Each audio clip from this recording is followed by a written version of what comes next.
मिश्रा जी का, जिन्होंने बिल्कुल प्राकृतिक चिकित्सा और योग का एक समन्वय स्थापित किया है और वो समझ पा रही है कि योग के साथ प्राकृतिक चिकित्सा को लेकर के चलना पड़ेगा, प्राकृतिक चिकित्सा को योग को लेकर के चलना पड़ेगा। और योग जो करा रहे हैं योग गुरु, उनको योग शिक्षकों को प्राकृतिक चिकित्सा को लेकर के चलना पड़ेगा। और पुनः धन्यवाद हमारे के.डी. तिवारी सर का, जो कि जिनको इतना ज्ञान है कि मैं जब सुनती हूँ तो मुझे लगता है कि प्राकृतिक चिकित्सा तो अद्भुत है, इन्हीं से सुन लें हम, ऐसा लगता है मुझे। मैं थोड़ा सा इतने सिंपल तरीके से बताती हूँ कि जो हमारे प्यारे बच्चे बैठे हैं उनको भी समझ आए, तो ऐसी थोड़ी सरल वार्ता होनी चाहिए मृदा चिकित्सा को समझने के लिए। जैसा कि आपने बताया ही, क्षितिजल पावक गगन समीरा, पंच तत्व यह रचित शरीरा। जिन 5 तत्वों से हमारा शरीर निर्मित है, हम उन्हीं का उपयोग करके स्वस्थ हो सकते हैं, पूर्ण स्वस्थ हो सकते हैं। कोई भी बीमारी हम इन्हीं 5 तत्वों से ठीक कर सकते हैं। तो ये बात तो आप सभी को पता ही है। और हमारे बैठे मुख्य अतिथि गण ने भी कहा कि प्रकृति को शेयर करेंगे तो प्रकृति हमको शेयर करेगी। कितनी खूबसूरत बात है कि अगर हम प्राकृतिक भोजन पर आ जाएं तो अपने आप में पूर्ण चिकित्सा है, प्रकृति की तरफ लौट जाएं तो पूर्ण चिकित्सा है। अब सबसे महत्वपूर्ण तत्व है हमारा मृदा, मिट्टी।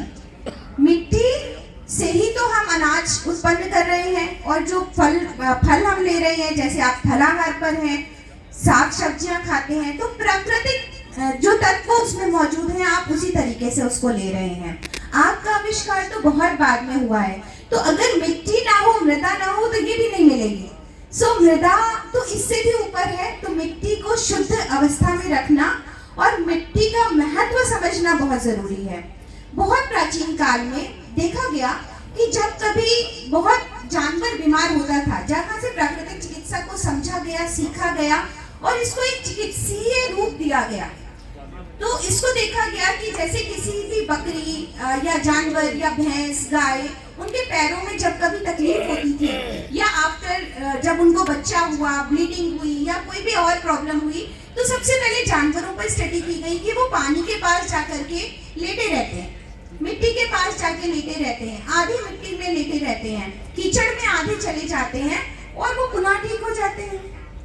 जो पुराने हमारे प्राकृतिक चिकित्सक रहे, जिन्होंने बहुत सारी किताबें लिखी, उसमें बहुत सारे लोगों का नाम प्रचलित है। एडवर्ड हिल हैं और भी बहुत सारे प्राकृतिक चिकित्सक हैं जिन्होंने ये स्टडी किया कि जैसे जैसे वो प्रकृति के पास गए, मतलब महज बस वो मिट्टी में लेटे, मिट्टी में रहे और दोबारा निकले, तो पैर की स्थिति थोड़ी और ठीक थी, दोबारा निकले और ठीक थी, और चौथे 5वें दिन जो वो गाय या बछड़ा या हिरन लंगड़ा के चल रहा था या जख्म था, वो पूरी तरह ठीक हो गया था।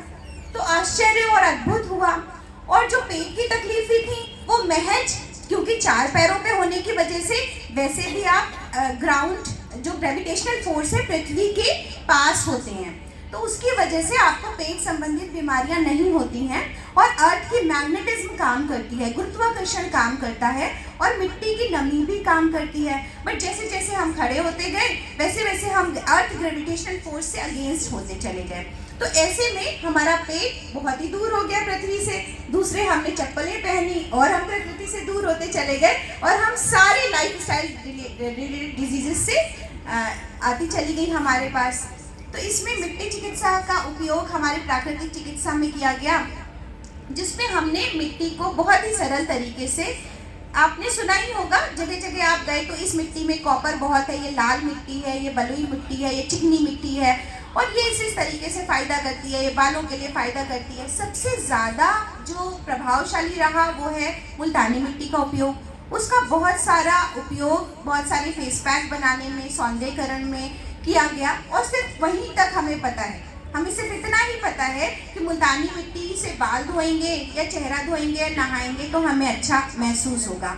पर आप जानते हैं कि ये मिट्टी आपके डायबिटीज़ को ठीक कर सकती है, ब्लड प्रेशर को ठीक कर सकती है, डिप्रेशन को ठीक कर सकती है, एक्जिमा या जितनी भी झाइयाँ हैं उनको दूर करने में सक्षम है।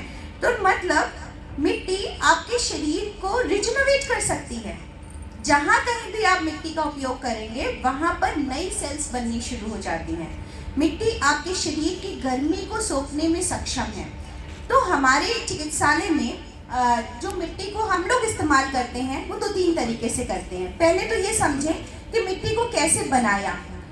पहले तो हमने मिट्टी को 5 से 6 फीट गहरी मिट्टी ली, 3 फीट कम से कम 3 से 5 फीट गहरी मिट्टी को आपने कहीं से भी खोदा, निकाला, उसको देखा अगर वो गंदी है तो उसको छान लिया और धूप में डाल दिया।